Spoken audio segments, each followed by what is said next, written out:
start recording. This isn't Zoom, so I have a different thing, so you don't get the little start recording robot. But anyway, I'll make that up. Okay, welcome everybody. You got me here and Sid here from the chairs of Dinacon 2025. That's going to be with Sea Communities in Last Village in Bali. So, yay, cool. Um, oh, nice. Thank you for the applause, Sod. So, welcome everybody. This amazing group of people that you have in front of you right here. This is just a small taste of some of the really cool people you're going to get to hang out with and live and work with in a beautiful, wonderful area. And we have upcoming due dates for locking people in. To let you all know, basically, we have to see how many people are actually coming and like paying their deposits. And then we have a very short window of time to tell Sea Communities like, yes, full speed ahead, commence with everything, reserve all the places, and here's our deposit and all that stuff. And so before those upcoming important deadlines, we want to have these two town hall meetings so that when people have a bunch of questions, we can get all these questions out of the way at once, rather than have like 50 people email us the exact same question. This ends up being kind of a quicker, fun, easy way to get through a lot of these questions. And so before we start, Sid, is there any other things you wanted to say? Probably just the main one is actually something that we're going to talk a little bit about, but your forms are so important.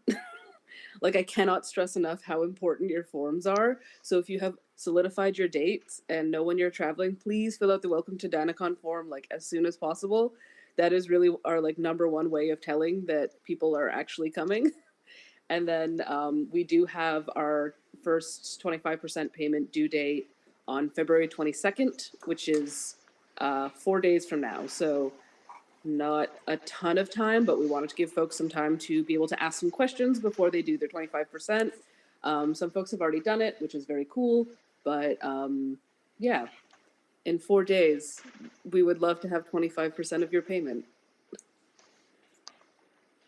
Cool. And then we also, I want to introduce, we have Elaine and Gary from Sea Communities here. The people actually running the Sea Community site. Do you all have anyone else from your team here as well? Elaine or Gary?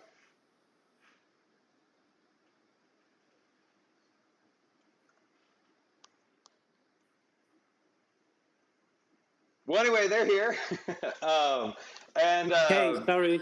No problem. I'm waiting for Elaine. She's supposed to be the one speaking tonight, but I think she has a problem unmuting her phone. Sure, no problem. Like you haven't set up iMessage yet. Yeah, so... Hello? Hey, there Elaine. you are. Okay. Take it away, Elaine. All the instructions are in German for some reason on my side. I finally found the icon at the bottom. Hi, everyone. Howdy. Hello. Hi. Sorry, was there a question for me? No, I was just introducing you, and in case you had anything you wanted to say before we started the whole question and answer forum, I was just introducing you. Okay. Me and Gary were the managing partners of Sea Communities in Bali. I'm actually sitting in Las Vegas right now. I'm on holiday. Okay, nice to meet everyone. Awesome. Cool. So let's kick it off. If you have questions, raise your little hand. There's a little hand icon probably down at the bottom, and then I can point to you. We have one hand raised from Brandon. Brandon, introduce yourself and ask your question.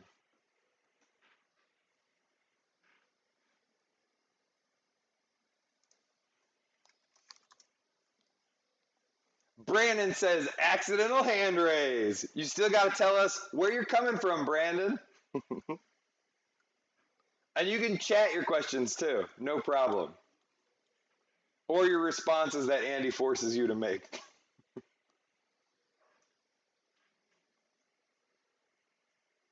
Meanwhile, if you have other questions about Dinacon stuff, raise your hand. I'll add you to the queue. Brandon's ringing in from Taiwan. Greetings. Okay. In the meantime, it seems like everything's perfectly clear.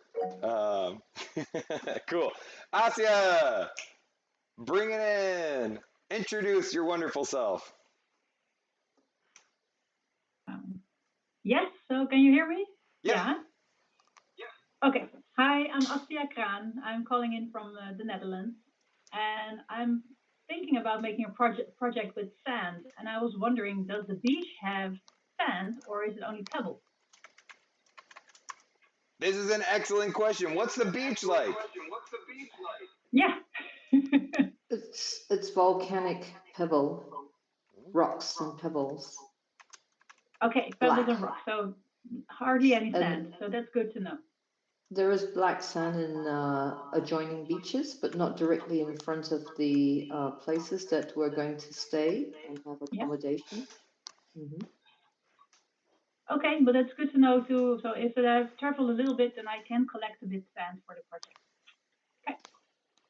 If you want to collect black sand, you can take a car out to the neighboring beach. There is a black sand beach nearby.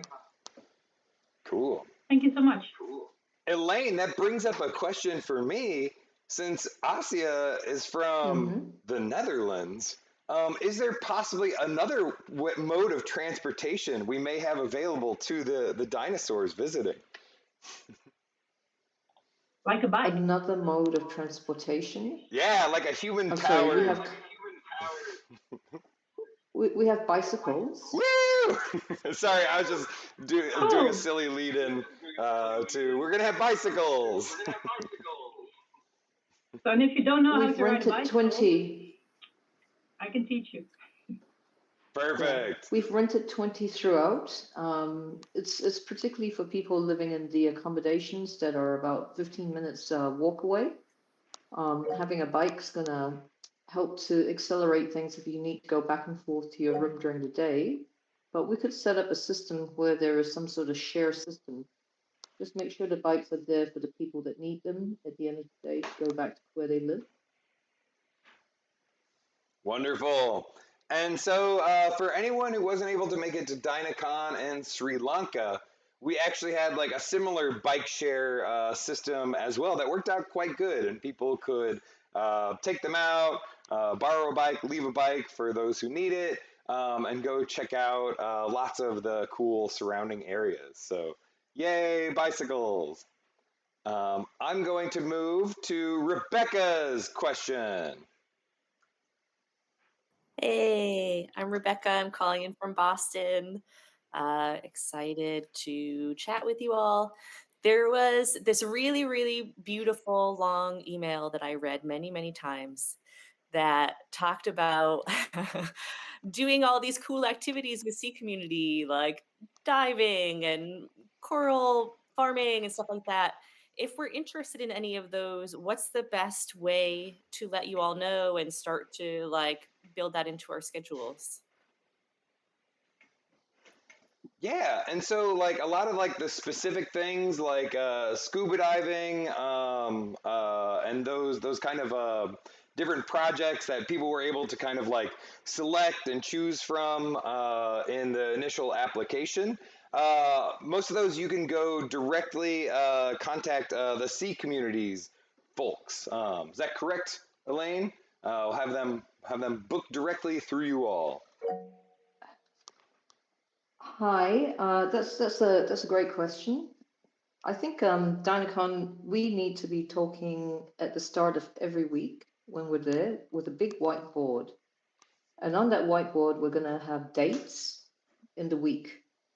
And we're going to indicate to people which days you're going to go scuba diving, which days you're going to go snorkeling, which days you can do salt farming, sunset, boat ride, things like that. And then people will just sign up because we need to actually arrange our staff numbers around it.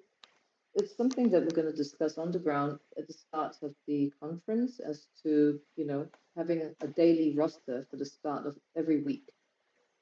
And so we're just probably going to put a piece of paper up and say, okay, scuba diving on Tuesday morning, Tuesday afternoon, and we'll let people sign up. We need to do this because we have a safety ratio for marine activities of 1 to 4. And then when people have signed up, we'll allocate guides and gear and all these things. And then you pay on the spot. Bring a credit card. We'll charge you whatever it's charged plus the little terminal credit card fee. And we're good to go.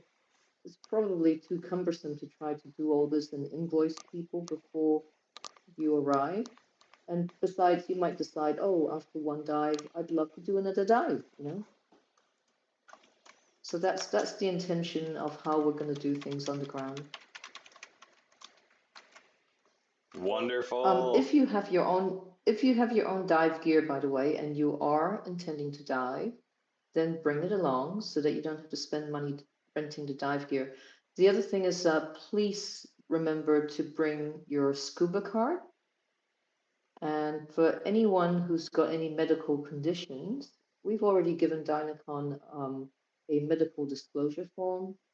Uh, it's because your doctor's back home, so you can't just turn up and go, oh, I've got a disclosed medical condition, and oops, where's my doctor? So I've sent these forms to Dinacon. I think Dinacon's probably uploaded it into some sort of folder for you guys to download if you want to do these activities.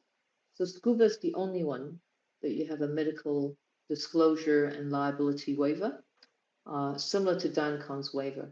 So yeah, Dinacon, you can share that with the crowd. And if you can get your medicals checked off on your own, and if you have any disclosed conditions, then you go and see a doctor before you come over. Fantastic. Yes, and we'll get you those forms out to everybody. So that'll be super cool. One other thing I want to mention about the schedule in general. If you've been to a previous Dinacon, um, it's we kind of embrace chaos and flexibility by having kind of minimalistic structures, but structures upon which you all can organize yourselves. So like Elaine was saying, we can have a big board. People can sign up for things like, oh, when are you scubaing during the week? We also generally have a really big board that has the whole week laid out. And it usually divides, so it has maybe the days across the top. So like Monday through Sunday. And then each day is broken into parts based on meals. So there's maybe like pre-breakfast space, between breakfast and lunch time, between lunchtime and dinner time, and then evening time after that. And in those spaces, people usually can put up things like, oh, I'm going to do a camera trapping workshop during, between lunch and dinner, meet over here. Or like, I'm going to go on a morning walk along the beach and look for cool pebbles. And so this is how people end up kind of structuring their time, usually at Dinacons. And so anyone can lead a workshop, and then this is also how you can find cool workshops to join during kind of the moment. Meanwhile, you can also plan things out in the signal groups ahead of time, or all kinds of other stuff.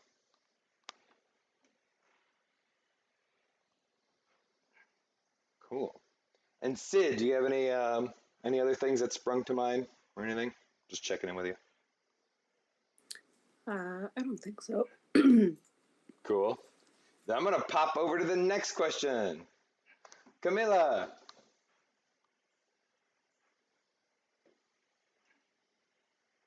Oh, I saw you on mute earlier.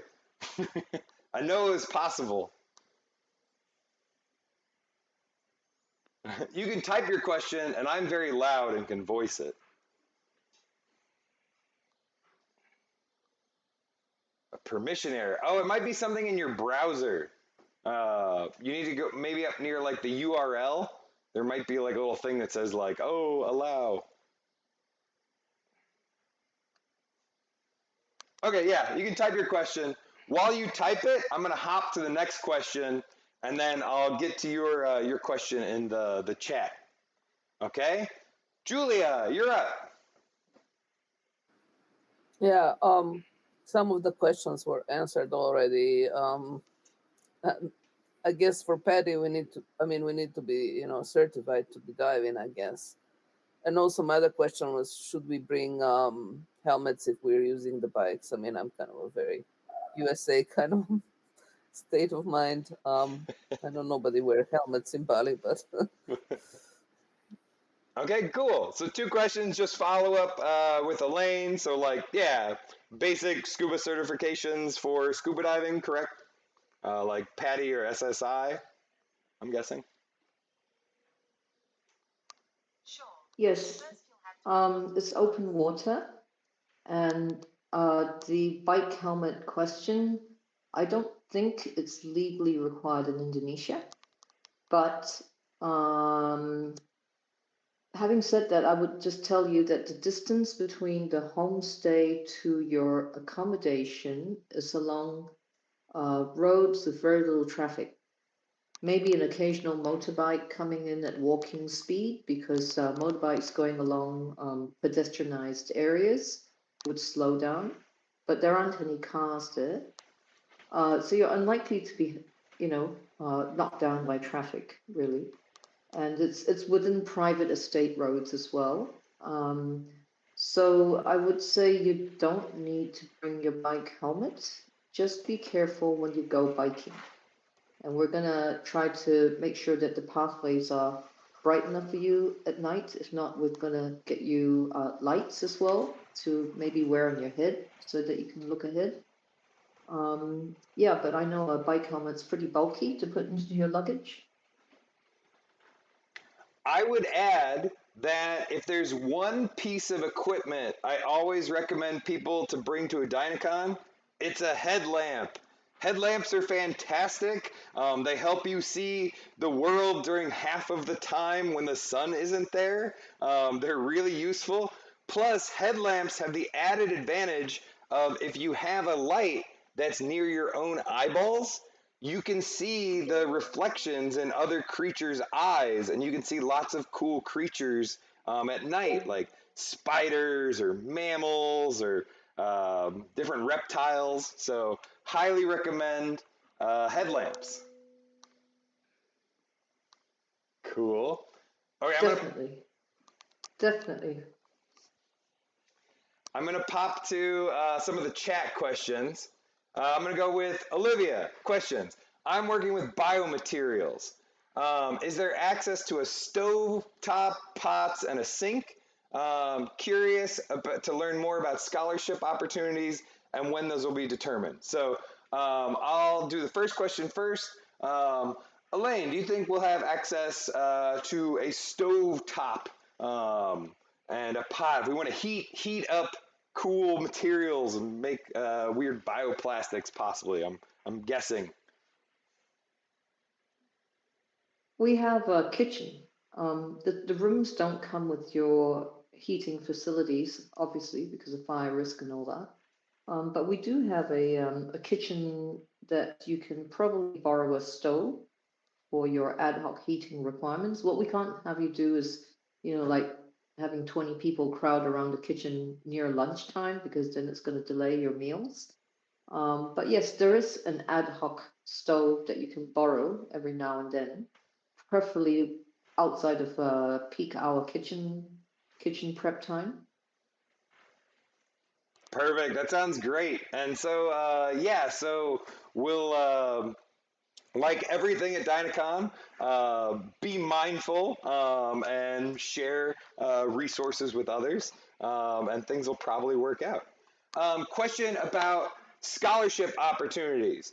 So, the way that Dinacon works is unlike if you've been to other like academic professional conferences, there's often a large organization like the Association of Computing Machines that charges everyone $1,000 a day to go to their fancy conferences. And they keep a lot of that money, or they send it to big evil publishers like Elsevier that do terrible, horrible things.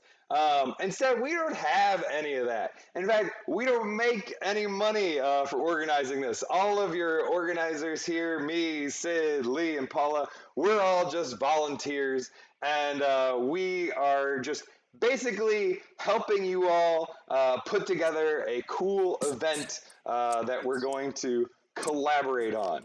And so the way that the finances work is we all kind of fund everything together. And so the way that this kind of the pricing and the tiers generally works is, in summary, like those who can give a little bit more, or maybe their institution can help pay for them, will pay a little bit more. And then we try to provide as many reduced costs or scholarship opportunities for those as we can.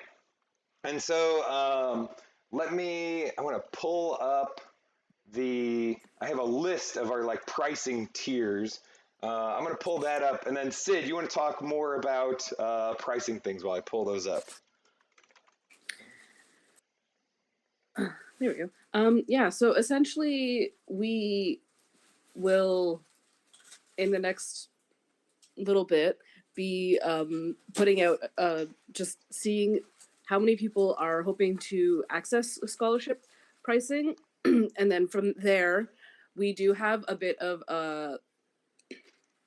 sorry, I'm towards the end of a cold. We will be having a bit of a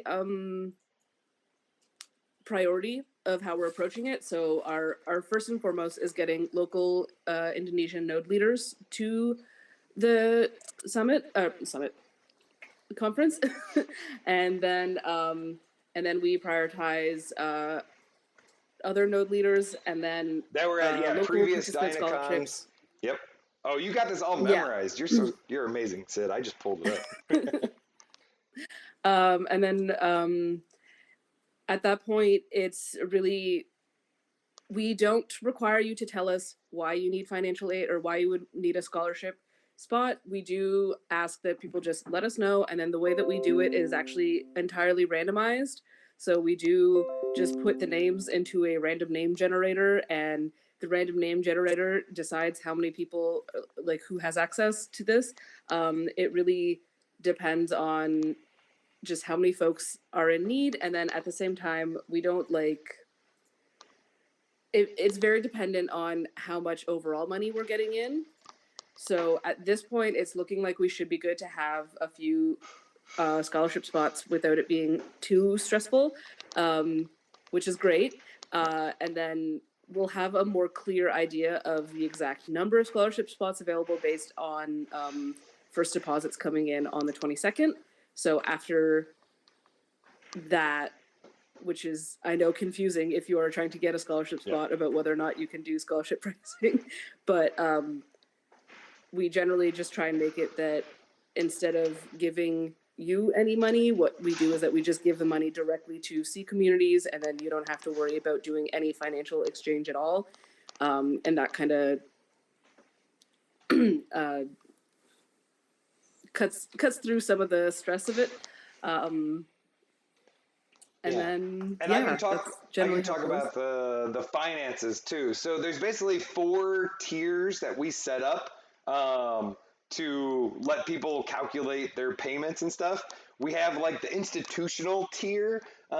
If you have a company or you're at a university and you have access to basically any kind of grant money or travel money, we encourage you to use this institutional tier pricing. It's still probably going to be the cheapest conference that you go to. And while most other conferences in like academia will probably spend the same budget on like a 1 or 2 day conference, this will probably cover you and all your meals and all your housing for all of that time for the price of what is a normal academic conference. Then we have the regular participant rate. And this rate is basically just like break even. So this is just it's the cost of all the expenses divided into about the amount of people we expect to come. We had probably around 150 people apply. My guess is probably about 80 to 100 of those people will actually eventually make it. But that's, of course, what we're trying to figure out with this first round of people paying deposits and seeing who might actually be able to make it. And then we have 2 other pricing tiers. These are the tiers that you can only choose if you end up, we let you know like, hey, we have a spot for you, it got chosen. This is the reduced price tier. So this is basically us subsidizing your Dinacon experience, about like something like a 70% subsidy on so kind of a heavily subsidized things. My guess is that we'll probably have, I'm just pulling numbers out here, but I would say we'll probably have 5 to 6, hopefully more spots for this kind of like reduced price thing. And we have the final one is a scholarship tier where we cover everything for visiting Dinacon, and if we're able to scrounge up like a couple $100 to try to help towards like a travel cost, we're able to get that out. My guess is probably maybe like 3 or so of those kind of things. And again, the priority there is going towards first towards like local Indonesian node leaders, and then second towards previous node leaders who've done stuff at previous Dinacons that we're trying to previous local node leaders. So like let's say, for instance, really cool people from Sri Lanka who were leading awesome workshops the previous year. And so that's how we're kind of going about it. By early next week, we'll probably have a much better idea of the finances. We are incredibly lucky in that we've already had several people give very, very generous donations and preemptively donated towards some of these scholarship funds. So that's how I know that there's going to be at least like 3 or 4 of these scholarship spots that we can open up, which is really, really cool. And yeah, and just in general, if there's if you're able to at all, the pricing calculator is not, absolute. You can. We definitely won't object to sending an extra $10 or whatever, and that will basically go into the communal pool to help more people accessibly access Dinacon. So that's kind of how it works. It's a mutual aid conference.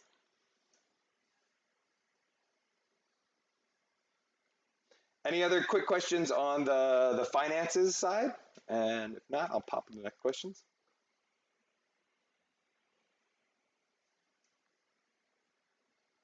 Okay. I'm going to go to the next question in the chat. Alex has a question for Elaine and Gary. How is the cell reception on the water? Do you mean on the water or in the water, Alex? On the water. Okay, like if you were on a boat over a nearby reef, maybe a common place you dive, do you have cell signal? And follow up, are there cell signal? Yeah, I don't think we've ever tried that. I mean, there's pretty good cell signal on the shoreline. Okay. And people have no problems with that, but I suppose it depends on where in the water you are. Of course, yeah. Okay. I was just curious if you happen pretty to good have noticed, chance. like, over sites you go to regularly, if you have bars or not. Totally fine if you don't know offhand. Okay, so the usual underwater. What do you need cell signal underwater or Uh, on the water? on above water, underwater would be wild, but above water is great. Okay, because if you're above water close to the shoreline, then I think cell signal is pretty okay. Okay. Okay. Cool. Yeah. And do you have reefs that you visit in that range near the shoreline? Yeah, that's what I was about to say. The usual shore, the house reefs, what are they? About 10 meters from the shore. Oh, Yeah, 10, cool. 10 to, well, certainly, definitely around 30 meters. Oh, easy. Absolutely, like the furthest, yeah, from the shore. Okay, thanks so much. I appreciate you. Yep. Awesome. This is going to be so cool. Okay, I'm going to pop to the next question. Okay, Camilla's question was about wondering if we can get scuba certified while we are there. Um, do you have any replies to that, Elaine? Can people come there and get scuba certified? You certainly come to Bali before the conference and get scuba certified nearby. That's not a problem. I think that the main issue is cost is not an issue because it's cheaper than the US. It's the timing. Because if you're having, I don't know, 8 days at the conference, a scuba ticket's going to take you at least 3 days, 3 whole days that you can't do anything else. So if you're going to do it in Bali, what you can do is actually do it before the conference. Fantastic. And then a follow-up question was, if we are now structuring the payment of scuba snorkeling there, how should we structure our payments? Is it just lodging and cost of attending? Yeah. So if you look at the updated cost calculator, you'll see it doesn't include any of like the scuba trips or anything like that. Yeah. Do you have a follow-up, Sid? Okay. Yeah, I was just gonna say, you with through the payments you make to Dinacon, it's just about lodging and what's the word? Whatever. It's The your general Dinacon fees. costs, and then Yeah. any specific activities you'll be booking it straight through Sea Communities just to take out the middleman of us. Yeah. And then we did also address the scholarship question a little bit. So yeah, that'll be in the next couple days. We'll be putting out an email just being like, let us know if this is something you'd like to be considered for, and then we'll go from there. Cool. We have another question from Linda. In the document, it says there might be stronger rains. Any recommendations about what clothes and shoes to bring? How strong can the rain get at that time of year? Elaine, Gary, do you have any? Okay. Gary, do you want to say anything? I mean, my experience in June is it's really the nicest time of the year with minimal rains. Rain in Bali is monsoonal, and the main monsoon period ends in, I'd say by mid-April, you're pretty dry. So June is a really lovely time. Having said that, it is the tropics, so you might get an occasional, passing storm, maybe half an afternoon of some heavy downpours, and then it disappears, and then it's bright blue skies again. So June's a really nice time. Awesome, thanks. And yeah, I would say from my experience in the tropics, I generally just have like comfortable walking shoes, as well as maybe like, ow, sorry, I was trying to pull my foot up. Like, just like a durable sandal, for going around, maybe going amphibious, partially in the water, partially out of the water. Any other shoe recommendations, Elaine? Easy sandals to slip on and slip off. The Balinese have a custom of taking their shoes off before they enter into any sort of living area. So, for instance, when you're going into the briefing area, you would take off your shoes. When you go into the restaurant as well, you take off your shoes. Um, sandals that you can slip on and off will just be the best. The other thing is that we have the people going to the waterfall trek. Do prepare that sometimes you're going to have puddles that you might have to step around, and if you can't jump over it, you might have to step into it. So make sure that your shoes are the sort that can dry off quickly. Like those trekking sandals, they would be good as well. Strap-on sandals. None of the treks really require hiking boots. We're talking about foothills. So good sturdy sandals, walking sandals will be good enough. Nikes, sneakers. But just bear in mind if you're going to the waterfall, you might get your sneakers wet. Fantastic. Okay, Asia has a question coming up that is, I think, on the top of a lot of people. We get a lot of emails about this question. So, transport. You're going to be landing in a place, but then you have to go to a different place. And that place is about 3 hours away. We're trying the best that we can to have a bus that can kind of consolidate people for pickup and drop off. But of course, not everyone's probably going to be landing on the exact same flights. So the question from Asia is, what if my flight lands on a different day or it lands at night? What accommodation is nearby? And what accommodation nearby the airport is recommended? And is it possible to do transportation by yourself? So yeah, Elaine, do you have Yes, a... you can. Yeah. Yes, you can. Just go to booking.com or one of those places. You will see a lot of accommodation options near the airport. Generally speaking, you can get pretty good accommodation for, US dollars. Maybe we're talking about 30 to 50 US dollars will get you great 4-star accommodation near the airport. You're just going to have to check it out because I can't give you any specific recommendations. Bali is an island, pretty big. People underestimate the size of Bali. It's like the Hawaiian Islands. It's not just one spot that you land at. It's actually a whole island traversed around. And unlike Hawaii, the roads in Bali are a lot slower. And that's the reason for the 3-hour ride. Because if you were able to do a huge highway going at 70 miles an hour, you'd be getting there in like probably an hour. But because you're taking very slow roads, your average speed's about something like 30 miles an hour or 50 kilometers an hour, and you go up the mountain, so it's fairly slow. I have known Ubers to get to our spots. It's Indonesian style. There aren't very obvious road signs from the main highway to where we are at the seafront. And normally what we do is we give the telephone number of our local team to guide the Uber driver if they need the instructions. But generally speaking, if you want to Uber it, we can tell you exactly the GPS spot that hopefully the Uber drivers can actually find. But the turnoff from the main highway is so narrow.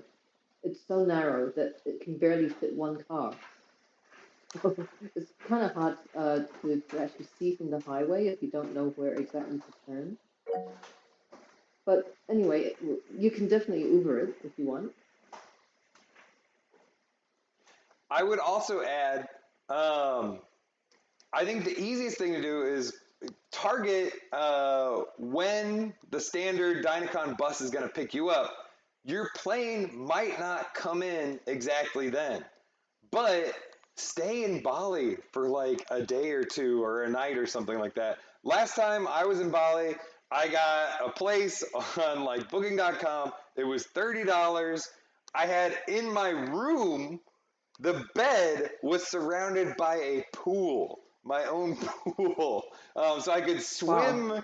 to my bed, which was on a little island, and Wow.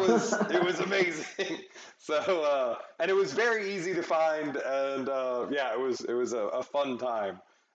So that's probably one of the easier ways. Like, don't try to be like, I need this flight that's going to land here, and then 1 hour later I'm going to be on the bus. But rather use your buffer to target that bus. I'm, any other I, questions or I, yeah, Elaine? yeah, no. I'd just say one thing that we did a couple of mock-up dates and times to pick people up. And that's why returning your forms is very important, because it's also going to enable us to schedule the buses for the times that can get the most people. The times given, there's one pickup at noon, and that's really intended for people who've arrived in Bali a few days earlier, and they'd like to overnight, get over their jet lag, have a hoot and a holler around the resort area.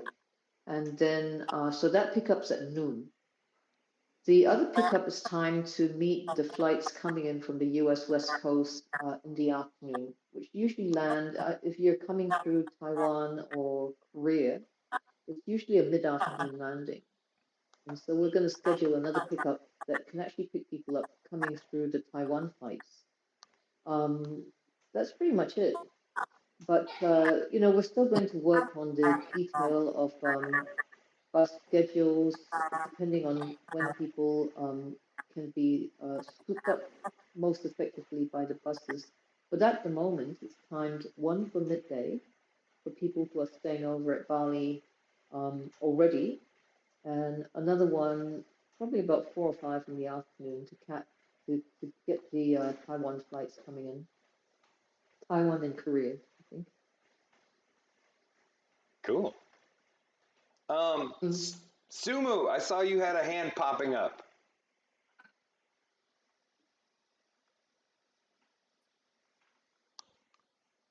Possibly. It may have been an accidental hand pop up. Sumo ended up putting it in the chat. So, Okay. will people from Les be involved? How is best to connect? We're interested to collaborate with local musicians and can host a workshop to teach some digital music production skills. So we've actually discussed this a little bit with Aylin, and she'll probably add a little bit more info after I talk. But we do have the ability to advertise our workshops and public displays with folks in the community. It'll just involve a little bit of coordinating with some of the C community folks on getting that information out there, but it is definitely an option and encouraged. And we will also still be having our open days once a week. That is a standard aspect of Dinacon, where once a week we have an open day where you can show off what you've been working on and kind of think about that as like almost a deadline, if that's something that you need in your process of making. That, like, there is one day a week where we will be inviting people from the community, people at Dinacon, to come and like look at what you've been doing, what you've been creating, and it's a really fun experience. Yeah, so it's like a demo day, exhibition day, fun community day, and yeah, some people really respond well to having some kind of arbitrary deadline to help them finish up a thing.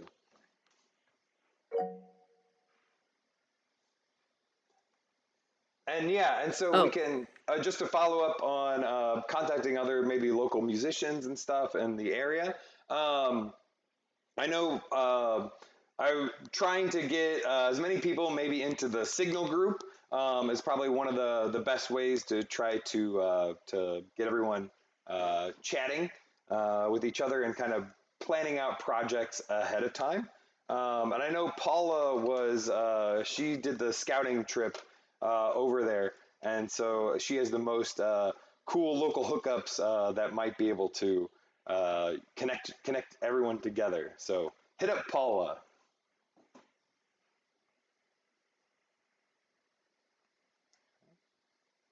And then Aritama had some questions about transportation and product displays. Did you want to? Yeah, what are your questions, Aritama? Pardon, yeah, if I may.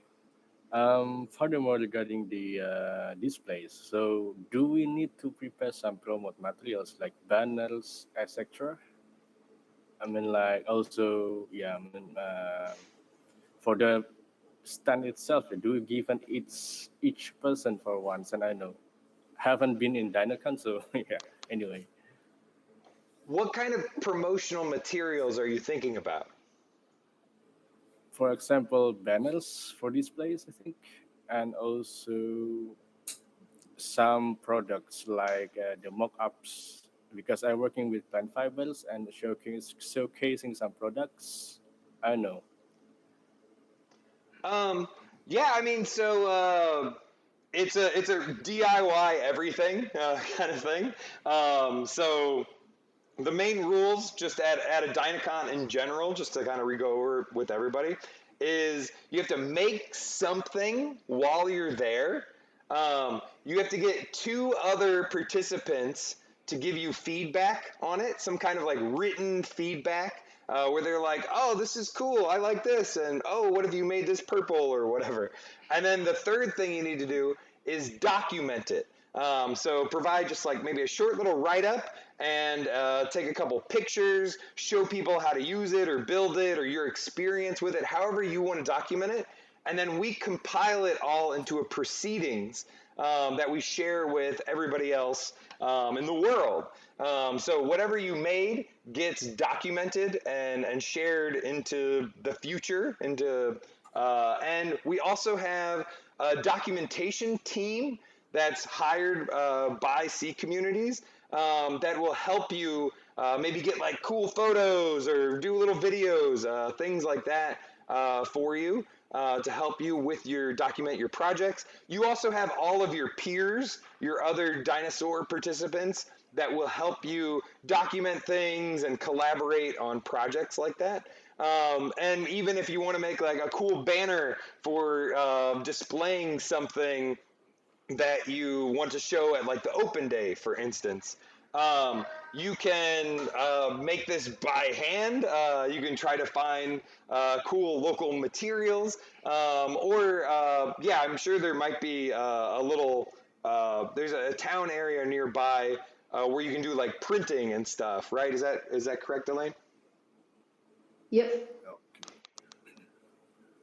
Cool. So instead, if I want to bring it just exactly on the part to or say the places, so um, I could also do that. Yeah. You could also do it at Dinacon. I mean, like previous day, so I bring in the day one. Yeah, I mean the day, and then just bring it all together to the place. So I prepared beforehand. Yeah, the day starts. The starting day. Ah. Sorry. So that's an interesting philosophical Mm. question for Dinacon. Can you make something ahead of time and just bring it to Dinacon? You can do that. You can bring whatever you want to Dinacon, but you need to create something at Dinacon during your time that will meet those rules. I see. So you could bring this thing, and what you could create with it could be like a workshop or something. You could create like an activity with this thing that you want to show and do something with other people. So you have to do something during the conference where you're creating something new, and that's what you're going to be documenting and sharing. And it's less, yeah, especially for people who haven't been before. The whole conference is about creating stuff together. And so while people do bring all kinds of, or maybe they'll prepare different parts of their projects ahead of time, they're still usually like assembling it on site or doing something with it on site. Because the other key part is you're making something not only together with people at that place, but you're making it in contact to interact with a specific place. So maybe you have this device, but it hasn't been used in Les Village before, or on this reef, or in the jungle. And so the way that you connect it or install it becomes a new interesting thing. And that's the reason for building something while we're there. Not necessarily, it's not at all like a conference for just kind of exhibiting things, if that makes sense. Makes sense. Cool. Okay, Andy, thank you. Fantastic questions. I got another Thank you. question from Anna. To clarify, if someone pays their first 25% this upcoming weekend at the reduced fee rate, but later you realize you need more payment, how will that be communicated? Sid, I'm going to toss to you. Yes. So for like best methods, go with the standard rate, and then once we have figured out who can do scholarship and who can do reduced rate, that we can take that and take whatever that payment is out of the rest of the process, and then we can, if we in turn owe you money, we'll figure that out. But for the most part, it is best practice for now to just go with assuming standard rate or institutional if that is where you're at. But I'm assuming this is more of a standard rate question. Yeah. So yeah, Yeah. go with So the standard in general, rate for now, and then we will yeah. edit as needed going through into the other payments. Yeah. Nobody should be paying the 25% reduced or scholarship rate. That's more just for you to basically calculate potential changes and expenses. But for this first one, everyone just pay the standard or institutional rate. So yeah, good clarification question. Tully has a And then question. Tully. Yeah, you can go for it, Sid.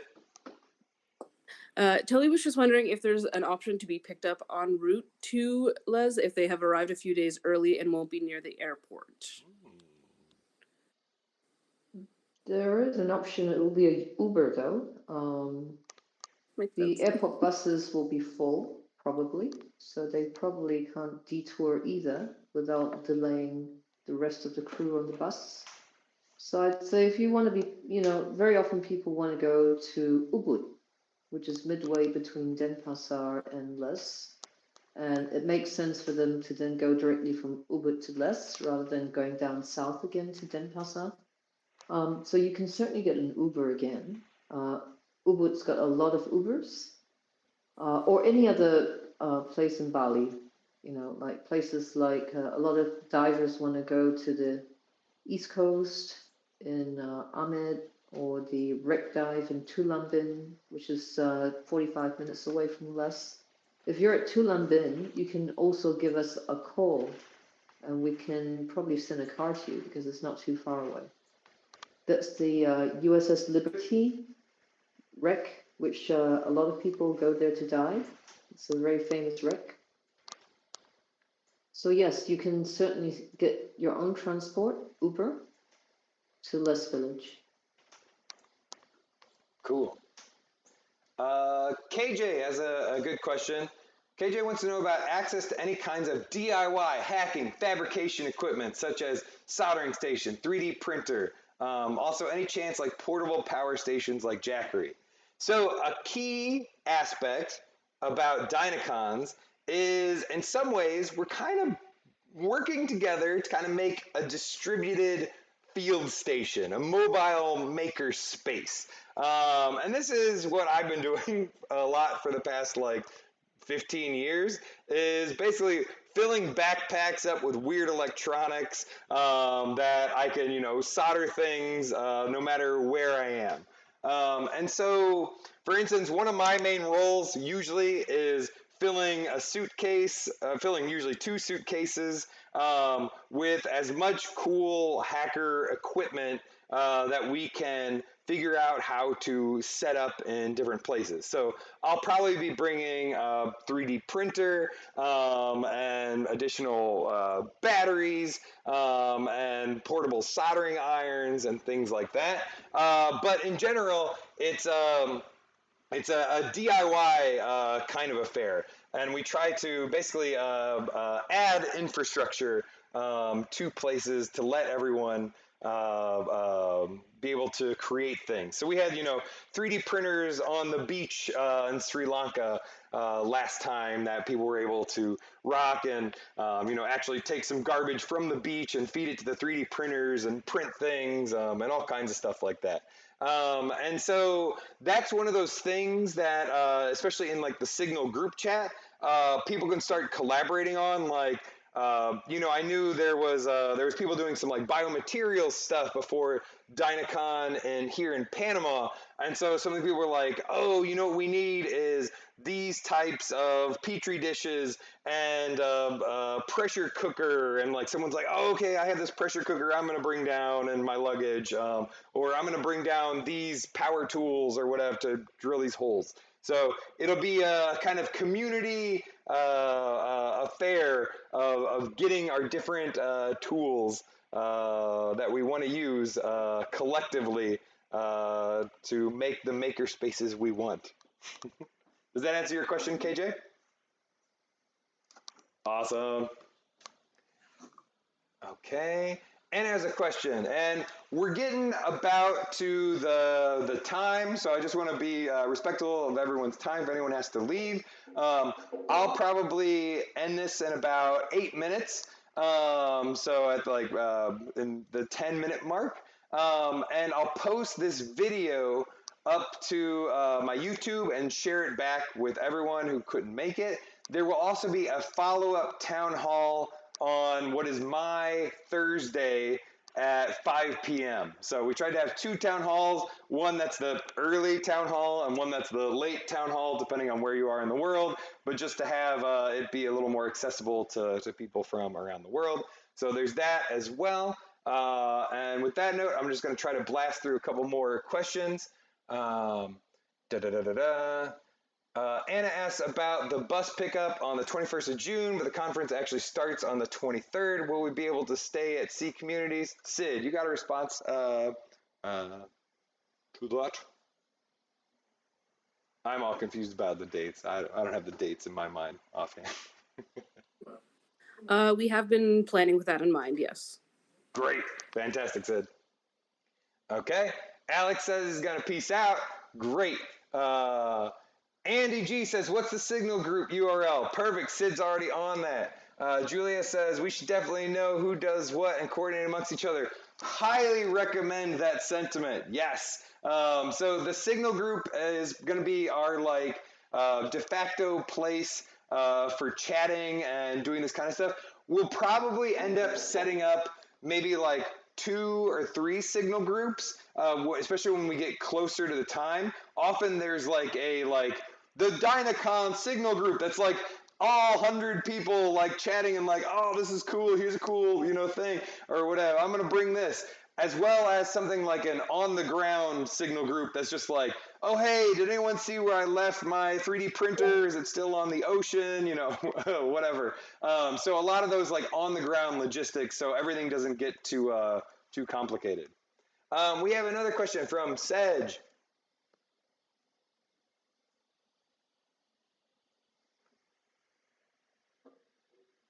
Let's see.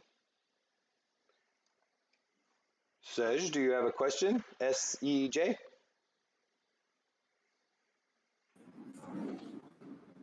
Yeah, sorry, I raised the hand by mistake. That's cool. Can you let us introduce yourself? Where are you coming from?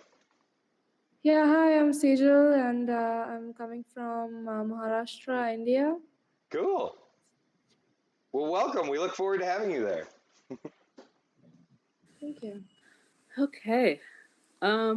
It looks like we're set then. If anything does come up, we do have another town hall coming up on the 20th, and then you are always welcome to email us, and we will answer pretty promptly. I think we usually try and get to you within 48 hours, so we're usually pretty fast on that. Yeah, and then I think, Elaine, did you have some stuff you wanted to say before we signed off? Yes, could I just clarify if the 20th of February is 4 p.m. or 5 p.m. EST now? That is at 5 p.m. Because EST. in your letter, it was 4. That makes sense. I do often love to hit a button. Yeah, it's at 4 p.m. 4 p.m. EST. 4. Oh, it said 4 I p.m. can't read. EST. Ah, okay. 4 p.m. Okay. All right. Okay. No, sorry. No, that's Good. on us. We don't know how to read. We never learned. Thanks for clarifying that. I literally have it in my Thank you calendar for as 5 clarifying. anyway. So you helped clarify it for me, Elaine. Thank you. Okay. Thank you. All right. Wonderful. Awesome. Thank you so much, folks, for coming out and asking your questions. And yeah, go enjoy the rest of your day. Yeah, hit us up in the Thank you Signal very group. much. Share a cool bug that you saw. Ciao, everybody. Thank you. Bye. Bye. Thank you. So bye.